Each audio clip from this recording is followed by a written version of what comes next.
Hi friends, ನಮಸ್ತೆ ಎಲ್ರಿಗೂ. ಎಲ್ಲರೂ ಆರಾಮಿದ್ದೀರಾ ಅಂದ್ಕೊಂಡಿನಿ. ನಾನು ಆರಾಮಿದ್ದೀನಿ. ಇವತ್ತು ಅಕ್ಕಿ ಶಾವಿಗೆ, ರೈಸ್ ಶಾವಿಗೆ ಅಂತಾರೆ, ಅದು ಮಾಡ್ತಾಯಿದ್ದೀನಿ. ನೋಡ್ಕೊಳ್ಳಿ ಎಲ್ಲ. ಇದರಲ್ಲಿ ಒಂದು ಬಟ್ಲು ಶಾವಿಗೆ ತೊಗೊಂಡಿದ್ದೀನಿ, ಒಬ್ರಿಗಾಗುತ್ತೆ ಒಂದು ಬಟ್ಲು. ಆಮೇಲೆ ಇದು ಬಟಾಣಿ, ಹಸಿ ಬಟಾಣಿ ಅರ್ಧ, ಅವರೆಕಾಯಿ ಬೇಯಿಸಿ ಇಟ್ಕೊಂಡಿದ್ದೆ, ಅವರೆಕಾಯಿ ಇದೊಂದು ಅರ್ಧ ಬಟ್ಲು. ಆಮೇಲೆ ಟೊಮೊಟೊ ಅರ್ಧ, ದೊಡ್ಡ ಟೊಮೊಟೊ ಅರ್ಧ ತೊಗೊಂಡಿದ್ದೀನಿ. ಆಮೇಲೆ ಈರುಳ್ಳಿ ದೊಡ್ಡದಿದ್ದರೆ ಒಂದು ತೊಗೊಳ್ಳಿ, ಚಿಕ್ಕದಿದ್ದರೆ ಎರಡು. ನಿಂಬೆಹಣ್ಣು, ಮೆಣಸಿನ್ಕಾಯಿ, ಹಸಿ ಕೊಬ್ಬರಿ. ಆಮೇಲೆ ಇದು ಕ್ಯಾರೆಟು, ಬೀನ್ಸು ಎರಡು. ಕ್ಯಾರೆಟ್ ಅರ್ಧ ತೊಗೊಂಡಿನಿ, ಬೀನ್ಸ್ ಜಾಸ್ತಿ ತೊಗೊಂಡಿನಿ ನಾನು. ಕ್ಯಾರೆಟ್ ಅರ್ಧ ತೊಗೊಂಡೆ ಸಾಕು ಅಂತ, ಬೀನ್ಸ್ ಜಾಸ್ತಿ ತೊಗೊಂಡಿನಿ. ಆಮೇಲೆ ಇದು ಡ್ರ್ಯಾಗನ್ ಶಾವಿಗೆ ಅಂತ ನೋಡಿ, ಇದು ಡ್ರ್ಯಾಗನ್ ಶಾವಿಗೆ ಅಂತ ನೋಡಿ ಇದು. ಆಮೇಲೆ ಮಾಮೂಲಿ ಎಣ್ಣೆ ಹಾಕಿಟ್ಕೊಂಡಿದ್ದೀನಿ, ಬಾಣಲಿಗೆ ರೆಡಿ ಮಾಡ್ಕೊಂಡಿನಿ. ಸಾಸಿವೆ, ಜೀರಿಗೆ, ಉಪ್ಪು ಮಾಮೂಲಿ ಅಲ್ವಾ. ಈಗ ನೀರು ಕುದೀತಾ ಇದೆ ನೋಡಿ. ಇದರಲ್ಲಿ ಒಂದು ಬಟ್ಲು ಶಾವಿಗೆಗೆ ಒಂದು 3 ಕಪ್ ನೀರು ಹಾಕಿದ್ದೀನಿ ನೋಡಿ, ಕುದಿಯೋಕೆ ಇಟ್ಟಿದ್ದೀನಿ ನೀರು. ಇದರಲ್ಲಿ ಒಂದು 3 ಕಪ್ಪು ನೀರು ಹಾಕಿದ್ದೀನಿ, ಕುದೀತಾ ಇದೆ ನೀರು. ಇವಾಗ ಶಾವಿಗೆ ಹಾಕ್ತೀನಿ ನೋಡಿ. ಕುದಿಯುವಾಗ ಒಂದು ಡ್ರಾಪು ಎಣ್ಣೆ ಹಾಕ್ಬೇಕ್ರಿ, ಒಂದಕ್ಕೊಂದು ಅಂಟಲ್ಲ. ಅವಾಗ ಒಂದೇ ಒಂದು ಡ್ರಾಪು ಇಷ್ಟು ಎಣ್ಣೆ ಹಾಕ್ತೀನಿ ನೋಡಿ. ಒಂದು ಡ್ರಾಪು ಎಣ್ಣೆ ಹಾಕಿದ್ದೀನಿ. ಈಗ ಶಾವಿಗೆ ಹಾಕ್ತೀನಿ.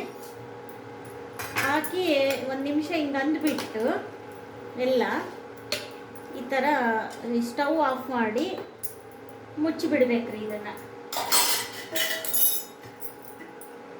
ಇದು ಮುಚ್ಚಿಟ್ಬಿಟ್ಟು ಈ ಕಡೆಗೆ ಎತ್ತಿಟ್ಕೊಂಡು ಈ ಕಡೆಗೆ ಒಗ್ಗರಣೆ ಮಾಡ್ಕೋಬೇಕ್ರಿ. ಈ ಕಡೆಗೆ ಒಗ್ಗರಣೆ ಮಾಡ್ಬೇಕ್ರಿ.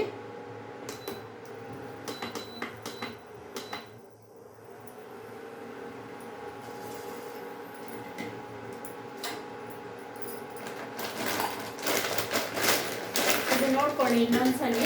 ಡ್ರ್ಯಾಗನ್ ಶಾವಿಗೆ ಕಾಣಿಸ್ತಾ ಇದೆ ನಿಮಗೆ, ಇದು ನೋಡ್ಕೊಳ್ಳಿ ಇನ್ನೊಂದ್ಸಲ. ಇದು ಬಸಿಲಿಕ್ಕೆ ಇಟ್ಟಿದ್ದೀನಿ ಇದೆಲ್ಲ ನೋಡಿ. ಎಣ್ಣೆ ಕಾದಿದೆ, ಸಾಸಿವೆ ಹಾಕ್ತೀನಿ, ಜೀರಿಗೆ ಹಾಕ್ತೀನಿ, ಆಮೇಲೆ ಕರಿಬೇವು ನೋಡಿ ಕುದೀತಾ ಇದೆ. ಫಸ್ಟು ಕ್ಯಾರೆಟು, ಬೀನ್ಸ್ ಹಾಕ್ತಿದ್ದೀನಿ. ಇದು ಸ್ವಲ್ಪ ಮಾಗಿದ ಮೇಲೆ ಈರುಳ್ಳಿ, ಬಟಾಣಿ ಹಾಕಬೇಕು. ಒಂದೆರಡು ನಿಮಿಷ ಮಾಡಿಸ್ಬೇಕು, ಯಾಕೆಂದರೆ ಕ್ಯಾರೆಟು, ಬೀನ್ಸು ಸ್ವಲ್ಪ ಬೇಯಬೇಕಲ್ವಾ, ಅದಕ್ಕೋಸ್ಕರ. ಆಮೇಲೆ ಬೀನ್ಸು, ಈರುಳ್ಳಿ ಎಲ್ಲ ಹಾಕ್ಬೇಕು ರೀ.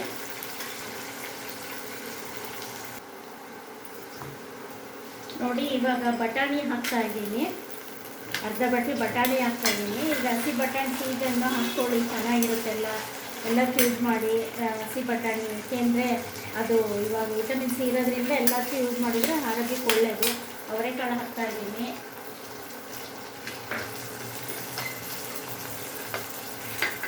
ಆಮೇಲೆ ಇದು ಮೆಣಸಿನ್ಕಾಯಿ, ಈರುಳ್ಳಿ ಹಾಕ್ತಾಯಿದ್ದೀನಿ ರೀ. 2 ಚಿಕ್ಕದು ಈರುಳ್ಳಿ ಹೆಚ್ಕೊಂಡಿದ್ದೆ ರೀ. ಮೆಣಸಿನ್ಕಾಯಿ ಸಪ್ಪೆ ಇರೋದ್ರಿಂದ ನಾನೊಂದು 7-8 ಹೆಚ್ಕೊಂಡಿದ್ದೀನಿ. ನಿಮಗೆ ಖಾರ ಇತ್ತು ಅಂದರೆ ಒಬ್ಬರಿಗೆ 3 ಮೆಣಸಿನ್ಕಾಯಿ ಹೆಚ್ಕೊಳ್ರಿ. ಖಾರ ಇತ್ತು ಅಂದರೆ, ಸಪ್ಪೆ ಇತ್ತು ಅಂದರೆ ಒಂದು 4-5 ಹೆಚ್ಕೊಳ್ಳಿ ಮೆಣಸಿನ್ಕಾಯಿ. ಇದು ಕೊಬ್ಬರಿ ಫ್ರಿಜ್ಜಲ್ಲಿ ಇಟ್ಟಿರೋದ್ರಿಂದ ಗಟ್ಟಿಯಾಗಿದೆ. ನಾನು ಸ್ವಲ್ಪ ಇದು ಮಾಗಿದ್ಮೇಲೆ ಕೊಬ್ಬರಿ ಇದ್ರೊಳಗೆ ಹಾಕ್ತೀನಿ. ಕೊಬ್ಬರಿ, ಟೊಮೊಟೊ ಒಂದ್ಸಲ ಹಾಕ್ತೀನಿ ಎಲ್ಲ. ಆಮೇಲೆ ಇದು ಶಾವಿಗೆ ಬೆಂದಿದೆ ನೋಡಿ, ಈ ಥರ ನೋಡ್ಕೊಳ್ಳಿ. ಇದು ಶಾವಿಗೆ ನೋಡಿಕೊಂಡು ಈ ಥರ ಆಗಿದೆ ನೋಡಿ. ಇದನ್ನು ಮುಟ್ಟಿ ನೋಡ್ಕೊಳ್ಳಿ, ಬೆಂದಿರುತ್ತೆ. ಆವಾಗ ಇದರಲ್ಲಿ ಹಾಕಬೇಕು ನೀರಲ್ಲಿ ನೋಡಿ. ಈ ಥರ ಬಸಿಬೇಕು ರೀ. ಈ ಥರ ಎಲ್ಲ ಬಸಿ ಹಾಕ್ಕೋಬೇಕು ರೀ.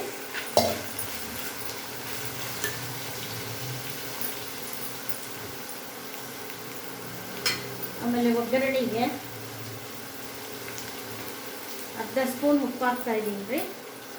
ಆಮೇಲೆ ಮೇಲೆ ಶಾವಿಗೆ ಸ್ವಲ್ಪ ಹಾಕಬೇಕು, ನಿಂಬೆಹಣ್ಣು, ಉಪ್ಪು ಮೇಲೆ ಹಾಕ್ತೀನಿ.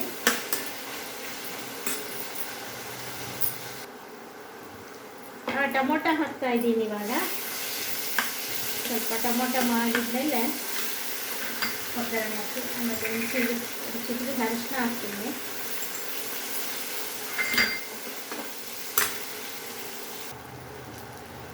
ನೋಡಿ ಇವಾಗ ಕೊಬ್ಬರಿ ಹಾಕ್ತಾ ಇದ್ದೀನಿ. ಈಗ ಇದು ಶಾವಿಗೆ ಬಸ್ಕೊಂಡಿದ್ನೆಲ್ಲ ಹಾಕ್ತೀನಿ ನೋಡಿ. ಇದು ಫುಲ್ ಹಾಕಿ ನಾನು ಚೂರು ಉಪ್ಪು ಹಾಕ್ತೀನಿ. ನನ್ನ ಅರ್ಧ ಸ್ಪೂನ್ ಉಪ್ಪು ಹಾಕಿ ಬಿಸಿ ಮಾಡಬೇಕು. ಅಂದರೆ ಇಷ್ಟೇ, ಬಿಸಿ ಮಾಡಿದರೆ ಆಯಿತು ಶಾವಿಗೆ.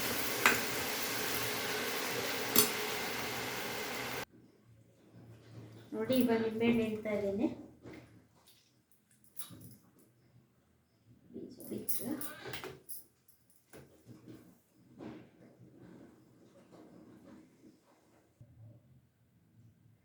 ನೋಡಿ ಈ ಥರ ಮಾಡಿಕೊಂಡು ನೀವು ಎಲ್ಲ ವಿಡಿಯೋ ನೋಡ್ಕೊಂಡು ಮಾಡಿಕೊಂಡು ಎಲ್ಲ ಲೈಕ್ ಮಾಡಿ, ಶೇರ್ ಮಾಡಿರಿ. Thank you.